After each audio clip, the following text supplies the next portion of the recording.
ශ්‍රී ලංකාවේ ප්‍රථම කැබිනට් අමාත්‍යවරිය වන්නේ විමලා විජේවර්ධන. එදා මෙදා තුර ශ්‍රී ලංකා පාර්ලිමේන්තුවට තේරීපත් වූ රූමත්ම කාන්තාව ලෙස සැලකෙන්නේ ඇයයි. ඇය රූපශ්‍රීයෙන් බොලිවුඩ් නිලියන් පැරදූ බව සඳහන් වෙනවා. එමෙන්ම ඇය අතිශයින්ම ධනවත් වූ කාන්තාවක්. ලෝක ප්‍රසිද්ධ හකුතලේ පිහිටි ඇඩිෂම් බංගලාවේ හිමිකාරිය වූයේද ඇයයි. එමෙන්ම විමලා විජේවර්ධනට අගමැති SWRD බණ්ඩාරනායක මහතාගේ ඝාතනය පිළිබඳවද චෝදනා එල්ල වුණා.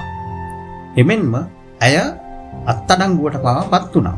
විමලා විජේවර්ධන අතිවිශාල වූ ධනස්කන්ධයකට හිමිකම් කිව්වත් ඇය උපතින් ධනවත් කාන්තාවක් නොවේ. ඇය මේසා විශාල වූ ධනස්කන්ධයකට හිමිකම් කියන්නේ කුප්‍රකට විජේවර්ධන පවුලට සම්බන්ධ වීමෙන් පසුවයි.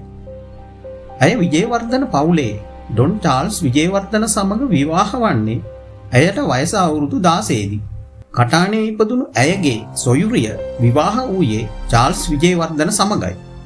තම සොයුරිය මියගිය පසු ඇගේ වැන්දමු සැමියා වූ චාල්ස් විජේවර්ධන සමග විමලා විජේවර්ධන විවාහ වෙනවා. කවුද මේ විජේවර්ධන පවුල කියලා බලමු. විජේවර්ධන පවුල ශ්‍රී ලංකාවේ ව්‍යවසායක සහ දේශපාලන ක්ෂේත්‍රයේ ඉහළින්ම සිටින පවුලක්. පරම්පරා ගණනාවක් පුරා වූ දේශපාලඥයින් මෙම පවුලෙන් බිහි වුණා. ඒ අතර අගමැතිවරුන් දෙදෙනෙක්, ජනාධිපතිවරුන් දෙදෙනෙක් ඇතුළත්. 1844 වසරේදී ඉපදුණු තුඩුගෙලගේ දොන් පිලිප් විජේවර්ධන දැව ව්‍යාපාරිකයෙකු ලෙස සාර්ථකත්වය ලබා ගත්තා. දැව ප්‍රවාහනය සඳහා යොදාගත් කැලණි කඟ ආශ්‍රිතව සේදවත්ත ලීමෝල ආරම්භ කිරීමෙන් ඔහු බ්‍රතාන්‍ය ආණ්ඩුවට දැව, ගඩොල්, වැලි සහ කම්කරුවන් සැපයීමෙන් මුදල් ලිපෙව්වා. එම මුදල් වැවිලි ක්ෂේත්‍රයේ ආයෝජනයෙන් ඔහු ධනවතෙක් බවට පත් වුණා. ඔහුගේ දරුවන් ව්‍යාපාරික ක්ෂේත්‍රයේ ඉදිරියට ගිය අතර කුප්‍රකට ඩොන් රිචඩ් විජේවර්ධන නැත්නම් රටම අඳුනන DR විජේවර්ධන ඇසෝසියේටඩ් නිවුස්පේපර්ස් ඔෆ් සිලෝන් සමාගම අරඹා මුද්‍රණ ක්ෂේත්‍රයට පැමිණියා. විජේවර්ධන පවුලේ ඉහළින්ම සිටින සමාජිකයන් අතර DR විජේවර්ධන, JR ජයවර්ධන, රනිල් වික්‍රමසිංහ, රුවන් විජේවර්ධන, ව්‍යාපාරිකයෙකු වූ උපාලී විජේවර්ධනද, කුප්‍රකට විද්‍යාඥයෙකු වූ රේ විජේවර්ධන වැනි අය සිටිනවා.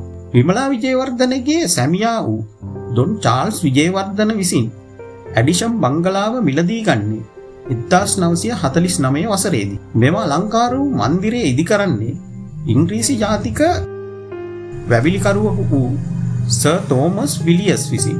සර් තෝමස් විලියස් විශ්‍රාමගෙන එංගලන්තයට යන විට මෙම අලංකාර වූ ඇඩිෂම් බංගලාව ඩොන් චාල්ස් විජේවර්ධනට විකුණනු ලැබුවා. 1961 වසරේදී ඇඩිෂම් බංගලාව ඉතාලි ජාතිකයෙකුට විකුණු අතර එය 1963 වසරේදී අම්පිටිය දේවධර්ම ආයතනයට ප්‍රධානය කොට තිබෙනවා. ඩොන් පිලිප් විජේවර්ධන 1903 දී මිය යනවා.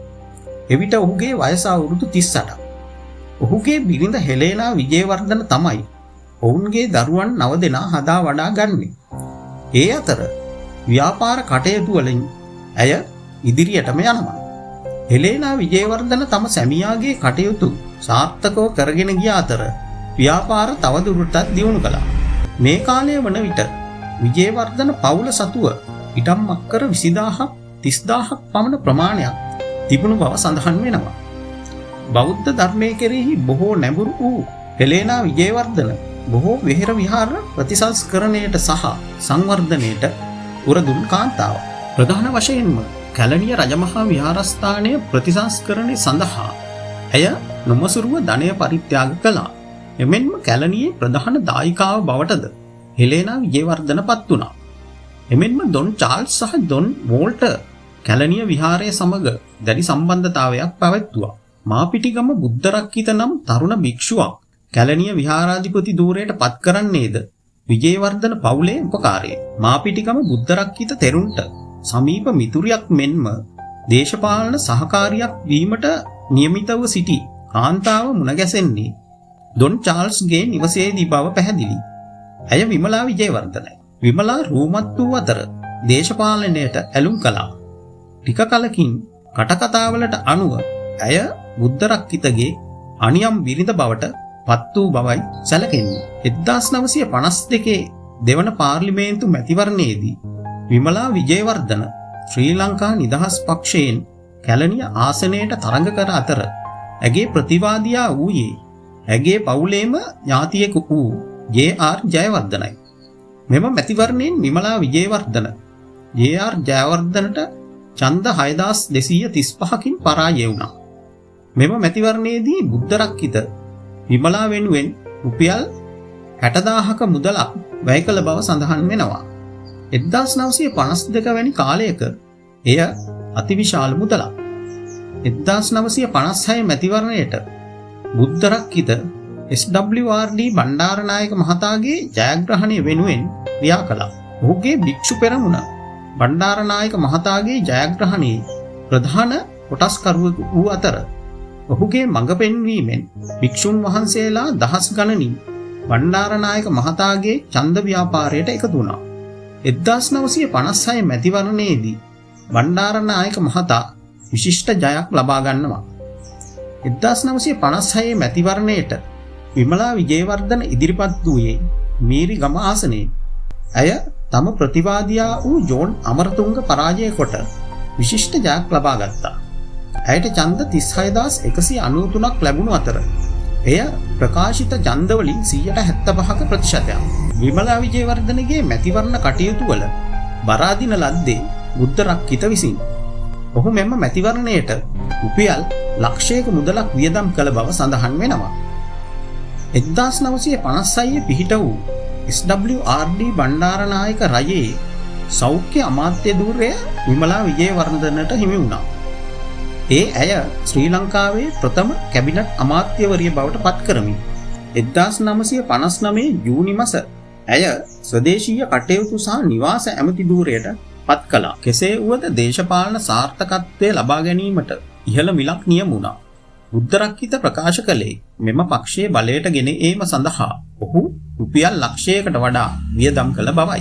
1959 සැප්තැම්බර් 9 වන දින අග්‍රාමාත්‍ය SWRD බණ්ඩාරනායක මහතා වෙඩි තබා ඝාතනය කරනවා.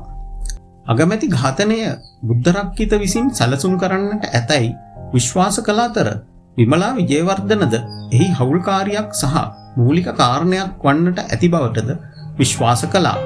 මෙම ඝාතනයට සම්බන්ධයයි ඔප්පු වූ තල්දුවේ සෝමාරාම සහ බුද්ධරක්කිත යන අයට අධිකරණය විසින් මරණ දණ්ඩනය නියම කළ අතර ඉන් තල්දුවේ සෝමාරාම 1961 වසරේදී එල්ලා මරා දැමුවා. මෙම ඝාතනයේ සැකකාරියක් ලෙස විමලා විජේවර්ධන 1956 නොවැම්බර් 21 වන දින අත්අඩංගුවට ගත් අතර ඇය අමාත්‍ය ධූරයෙන්ද නෙරපා හැරියා. ඒත් 1960 ජූලි 15 වන දින ඇය නිදහස් කළා. බුද්ධරක්කිත SWRD බණ්ඩාරනායක පාලනය කොට රූකඩයක් ලෙස හැසිරුවීමට ගත් උත්සාහයට ඔහු ඉඩකඩ ලබා දුන්නේ නැහැ. ඒ අනුව බුද්ධරක්කිත පිරිසක් සමග අගමැතිවරයා ඝාතනය කිරීමට කුමන්ත්‍රණය කළ බව කියවෙනවා.